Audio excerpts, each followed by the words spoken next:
तारीख़ी माॻु बडो जबल जी तारीख़ तमामु पुराणी आहे। उन जो अंदाज़ो हितां मिलियल पंड पढ़ण मां लॻाए सघिजे थो।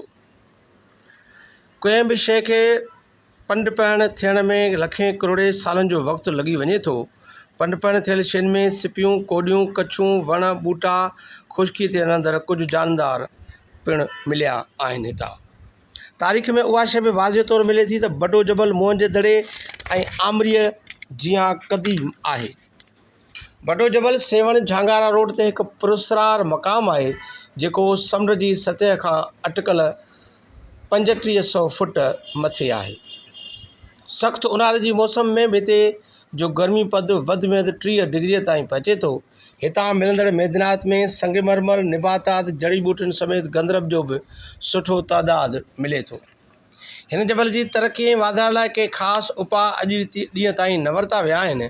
जेतोणीकि अॻूणे वॾे वज़ीर अब्दुल्ला शाह जे दौर में बडे जबल ताईं पहुचण लाइ रोड जो ॼार ऐं कुझु इमारतूं त जुड़ायूं वयूं हुयूं, पर काफ़ी वक़्तु ताईं इसन जो तारीख़ी शाहकार सरकारी बेध्यानी जो मर्कज़ बणियल रहियो आहे।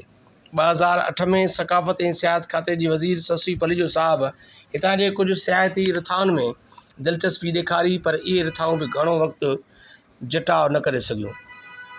अहिड़नि शाहकार माॻनि लाइ सिंध सरकार खे वसीलनि जी मालिकी करणु, उन्हनि खे हथी वठण लाइ पंहिंजो किरदारु अदा करणु घुरिजे। हिन वक़्तु बडे जबल तां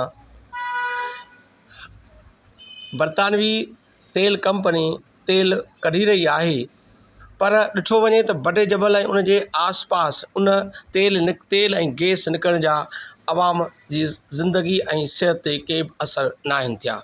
इलाइक़े जा रहवासी सिहत ऐं तालीम जे बुनियादी सहूलियतुनि खां त अॻे ई उन्हनि खे इहे सहूलियतूं न हुयूं, पर उन्हनि लाइ रोड ऐं रस्तनि जो ॼार बि अञा ताईं न विछाइजी सघियो आहे। बडे जबल तां तेल कढंदड़ कंपनी ऐं उन जा अमलदार मुख़्तलिफ़ मदुनि में केतिरनि ई बासरनि खे कुझु पैसा खाराए बाक़ी सभु कुझु ख़ैरु आहे जी ॻाल्हि करे रहिया आहिनि। पर हक़ीक़त इहा आहे त बडे जबल जहिड़े तारीख़ी जबल खे सक़ाफ़ती विरसो करार ॾेई उन खे वर्ल्ड हेरिटेज में शामिलु कयो वञे त जीअं ही असांजा माॻ ऐं मकान बची सघनि। तेल ॻोल्हींदड़ कंपनियूं ऐं ॿियूं जेके कंपनियूं हितां तेल ऐं गैस जे ज़रिए मुस्तफ़ीद थी रहियूं आहिनि, उन्हनि ते बि कड़ी नज़र रखण जी ज़रूरत आहे त उन्हनि आम ख़ल्क़ ऐं माण्हुनि लाइ कहिड़ा भलाईअ जा कम कया आहिनि। शफ़ीक़ कांदड़ो, नसीराबाद।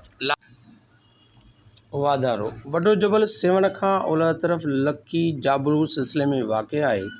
हीउ जाबलो सिलसिलो उत्तर खां नेंग खां शुरू थी ॾाफड़े जबल जे सिध ते ख़तमु थिए थो। हिते गरम पाणीअ जो हिकु चश्मो बि आहे। बडे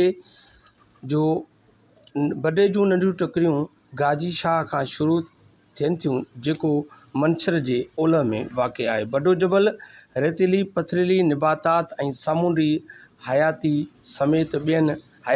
समेत ॿियनि मादनी अंसरनि जो गॾियल जोड़जक बि आहे।